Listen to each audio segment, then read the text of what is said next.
আজকে English story class 5 এর chapter 5 tit for tat.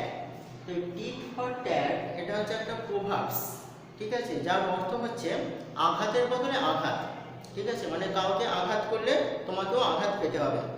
তো এই টিট ফর ট্যাট আজকের গল্প। তো এই গল্পটা আমি পড়ছি, পড়ে বাংলা মানেটা বলে দিচ্ছি। In a village there lived a farmer whose name was Alok. তো একটা গ্রামে একটা কৃষক বাস করত। লিভড এ ফার্মার মানে একটা কৃষক বাস করত, যার নাম হচ্ছে Alok. He was very sincere and hard working. সে হচ্ছে খুবই সিনসিয়ার। সিনসিয়ার মানে হচ্ছে আন্তরিক, আন্তরিক মানে যে তার কাজে খুব আন্তরিক বা একাগ্র, এবং হার্ড ওয়ার্কিং মানে সে খুব কঠোর পরিশ্রম করতে পারে। Once he sowed some watermelon seed in his field. তো এক সময় কি করেছিল, সে তার জমিতে ওয়াটারমেলনস মানে হচ্ছে তরমুজ, ঠিক আছে, ওয়াটারমেলনস মানে হচ্ছে তরমুজ। তো একদিন সে এক সময় সে কি করেছিল না, তার জমিতে তরমুজের চাষ করেছিল, তরমুজের বীজ সে বসিয়েছিল। He got a bumper crops that session. তো এই সময় সে কি না, প্রচুর পরিমাণে ওই তরমুজ ফলেছিল তার জমিতে। হি ওয়াজ ওভারহেলমেড। ওভারহেলড মানে হচ্ছে ওভারহেলড, এই কথাটার মানে হচ্ছে অভিভূত করা। ওভারহেলড এই কথাটার মানে হচ্ছে অভিভূত করা, মানে তার জমিতে এতই তরমুজ ফলেছিল যে সেটা তাকে অভিভূত করেছিল। তো কি বলছে, he was overwhelmed to see his field full of fresh and juicy watermelons. মানে তার জমিতে এত ফ্রেশ মানে সুস্বাদু এবং রসালো তরমুজ ফলেছিল যেটা তাকে অভিভূত করেছিল। তো দেয়ার ওয়াজ এ থিপ ইন দ্য ভিলেজ। ওই গ্রামে একটা চোর ছিল। থিপ মানে চোর। His name was Kalu. তার নাম কি ছিল, সেই চোরটার নাম ছিল Kalu. One night after স্ট্রোলিং around the village. একদিন যখন ওই চোরটা মানে কালু সারা গ্রাম ঘুরে বেড়াচ্ছিল রাত্রিরে, হি কেম টু অলোকস ফিল্ড। সে অলোকের জমিতে এলো। His mouth began to water upon seeing the fresh juicy watermelons in the field. তো এই যে কালু যখন অলোকের জমিতে এলো, তখন ওই জমিতে ফ্রেশ এবং জুসি ওয়াটারমেলনস মানে ওই যে সুস্বাদু যে তরমুজগুলো, সেই তরমুজগুলো দেখে তার জিভে জল এসে গেল। His mouth began to water মানে তার মুখে জল এসে গেল। He wanted to eat some of them. সে ওই কিছু খেতে চাইলো, মানে কিছু তরমুজ সে খেতে চাইলো। হি লুকড অ্যারাউন্ড, সে চারদিকে তাকালো। ফাইন্ডিং নোবডি দেয়ার, কাউকেই মানে কোনো দিকেই সে কাউকে খুঁজে পেল না। He decided to ask the field itself if he could taste some of the watermelons. তো সে ঠিক করলো, সে ঠিক করলো না, to ask the field itself মানে জমিটাকেই জিজ্ঞাসা করবে। কি জিজ্ঞাসা করবে না, he could taste some of the watermelons মানে সে কিছু তরমুজ খাবে কি না সেটা সেই জমিকেই সে জিজ্ঞাসা করবে। হি সেড, সে বলল, অ্যালাউড। হি সেড অ্যালাউড মানে সে চিৎকার করে বলল, hey field, can I release some of your juicy melons. মানে আমি কি তোমার ওই কিছু রসালো যে তরমুজ সেটাকে কিছুটা খেতে পারি? দেন হি হিমসেলফ রিপ্লাইড, তখন ওই কালু নিজেই উত্তর দিল। কি উত্তর দিল? ইয়েস, হোয়াই নট, না হ্যাঁ কেন নয়। You are welcome to it as many of them as you want, মানে তুমি যত খুশি খাও। তাহলে কি দেখা গেল যে কালু নিজেই জমিকে প্রশ্ন করলো এবং নিজেই তার উত্তর দিল। সেইং সো, এই কথা বলে Kalu enter the field, Kalu ওই জমির ভিতরে প্রবেশ করলো। And enjoyed some of the juicy মেলনস, এবং ওই কিছু তরমুজ মানে বেশ রসালো যে তরমুজগুলো কিছু খেয়ে ফেললো। He took some of them home as well, এবং সে কিছু তরমুজ বাড়িতেও নিয়ে গেল। Now this became a part of his daily routine, এবং এটা কি হলো না, তার প্রত্যেক দিনের একটা রুটিনে হয়ে গেল। মানে ওই প্রত্যেক দিনই সে আসতো, এসে ওই জমিকে জিজ্ঞাসা করতো এবং সে নিজেই তার উত্তর দিত, দিয়ে আর কিছু ওই তরমুজ খেত এবং বাড়ি নিয়ে চলে যেত। এটা ছিল তার কি না ডেইলি রুটিন, এটা এটা তার প্রত্যেক দিনের একটা রুটিন হয়ে গেল। আফটার এ ফিউ ডেজ, কিছুদিন পরে অলোক রিয়ালাইজড, অলোক বুঝতে পারলো, রিয়ালাইজড মানে হচ্ছে বুঝতে পারা,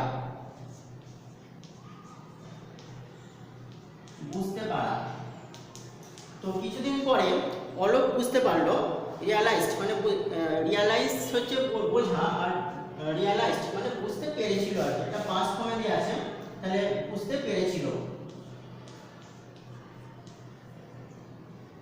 তো অলোক বুঝতে পেরেছিল, কি বুঝতে পেরেছিল, যে that the number of his watermelons was reducing day by day, মানে দিনের পর দিন তার এই ওয়াটারমেলনসের সংখ্যা কমে আসছে। রিডিউসিং মানে হচ্ছে কমে যাওয়া, ঠিক আছে। রিডিউসিং মানে হচ্ছে কমে যাওয়া। তো দিনের পর দিন সে দেখতে পেল কিনা তার এই তরমুজ আস্তে আস্তে কমে যাচ্ছে। হি গট গ্রেটলি ওরিড মানে হচ্ছে উদ্বিগ্ন হওয়া, ওরিড মানে হচ্ছে উদ্বিগ্ন হওয়া। তো যথারীতি সে কি হয়ে গেল, অলোক গ্রেটলি ওরিড, অলোক খুব উদ্বিগ্ন হয়ে পড়লো, খুব চিন্তিত হয়ে পড়লো। He wanted to find out who the thief was, মানে সে খুঁজে বার করতে চাইলো যে এই চোরটা কে। So one night he hide in his field, সেই জন্য সে কী করলো না, একদিন রাত্রে সে তার জমিতে লুকিয়ে রইল। হাইড মানে হচ্ছে লুকিয়ে থাকা। Like everyday Kalu came there, প্রত্যেক দিনের মতো কালু সেই জমিতে এলো। He questions the field and then answer it himself, মানে কালু প্রত্যেক দিন যা করে আর কি, সে জমিকে প্রশ্ন করলো এবং নিজেই তার উত্তরটা দিয়ে দিল। After this he entered the field and began to eat the melons, এরপরে সে কী করলো, জমিতে প্রবেশ করলো, এন্টার দ্য ফিল্ড জমিতে প্রবেশ করলো, and began to eat the melons, এবং সেই তরমুজগুলো খেতে আরম্ভ করলো। জাস্ট দেন, ঠিক তখনই Alok suddenly appeared from his hiding place, Alok বেরিয়ে পড়লো, সাডেনলি অ্যাপিয়ার্ড মানে হঠাৎই বেরিয়ে পড়লো, ফ্রম হিজ হাইডিং প্লেস মানে তার সে যেখানে লুকিয়েছিল, হাইডিং প্লেস মানে লুকিয়ে থাকা জায়গা, সেই লুকোনো জায়গা থেকে সে বেরিয়ে এলো। And caught Kalu red handed, এবং কালুকে ধরলো। ক্যাচের পাস্ট টেন্স হচ্ছে কট, ঠিক আছে। তো ওই কালুকে হাতে নাতে ধরে ফেললো, রেড হ্যান্ডেড মানে হাতে নাতে ধরে ফেলা আর কি। He then tied his hands with a rope, তারপর সে তার হাতটাকে দড়ি দিয়ে বাঁধলো। And took him to the nearby river, এবং তাকে নদীর কাছে নিয়ে গেল, কাছে একটা নদী ছিল, সেই নদীর কাছে নিয়ে গেল। Alok wanted close to the river and close to the river and said, Alok কী করলো না, সেই নদীর কাছে চলে গেল একেবারে, এবং বললো, কি বললো, hey river can I dip Kalu in your water, যে হে নদী, আমি কি এই কালুকে তোমার জলে ডোবাতে পারি। Then very much like Kalu he himself gave the answer, তো সেই কালুর মতনই সে কী করলো, নিজেই এর উত্তর দিয়ে দিল। মানে কালু যেরকম করেছিল আর কি, সেরকম অলোকও করলো। অলোক নিজেই নদীকে প্রশ্ন করলো আর নিজেই উত্তরটা দিয়ে দিল। কি উত্তর দিল, yes you can dip him as many times as you want, মানে তুমি ওটা কালুকে ডোবাতে পারো, as many times as you wants, মানে তুমি যতবার পারো কালুকে আমার জলে ডোবাতে পারো। সেইং সো, এই কথা বলে he dipped Kalu several times in the cold river water, তো এই কথা বলে সে কী করলো না, কালুকে ওই নদীর ঠান্ডা জলে, কোল্ড ওয়াটার মানে নদীর যে ঠান্ডা জল, সেই ঠান্ডা জলে অনেকবার ডোবাতে লাগলো, মানে বারবার ডোবাতে লাগলো, সেভারাল টাইমস মানে বারবার ডোবাতে লাগলো। By now Kalu had realised his mistake, তো এর ফলে কি হলো না, কালু রিয়ালাইজ মানে বুঝতে পারা, আর রিয়ালাইজড মানে বুঝতে পেরেছিল, হিজ মিস্টেক মানে তার ভুলটা সে বুঝতে পেরেছিল। He apologized to Alok for being cunning and stealing his melons, তো সে কী করলো না, অ্যাপোলোজাইজড মানে হচ্ছে ক্ষমা চাওয়া, অ্যাপোলোজাইজড মানে হচ্ছে ক্ষমা চাওয়া।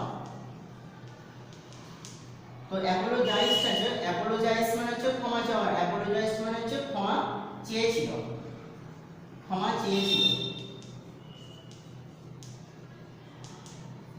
ঠিক আছে। তাহলে সে কি করলো না, হি অ্যাপোলোজাইজ টু অলোক, মানে সে অলোকের কাছে ক্ষমা চেয়েছিল for being cunning and stealing his melons, মানে এই যে কানিং মানে এই চতুরতা বা ধূর্ততার জন্য, এবং স্টিলিং হিজ মিলন্স এবং তার ওই তরমুজ চুরি করার জন্য। স্টিল মানে চুরি করা, আর এখানে স্টিলিং আছে মানে চুরি করার জন্য। হি এগ্রিড মানে সে রাজি হয়েছিল to pay some money as compensation two Alok, এবং সে রাজি হয়েছিল, এগ্রিড মানে রাজি হয়েছিল, টু পে সাম মানি মানে কিছু টাকা দিতে, অ্যাজ কম্পেনসেশন মানে হচ্ছে ক্ষতিপূরণ, ঠিক আছে, এই ক্ষতিপূরণের হিসাবে অলোককে কিছু টাকা দিতে চেয়েছিল। He also promised never to steal again, এবং সে প্রমিস করেছিল মানে কথা দিয়েছিল, কি কথা দিয়েছিল, নেভার টু স্টিল এগেন, আর কখনো সে চুরি করবে না। তাহলে এই হচ্ছে গল্পটার মানে। এই গল্পের যে কোশ্চেন আনসারগুলো তোমাদের CWতে করে দেওয়া হয়েছে, এগুলো তোমরা মুখস্থ করবে।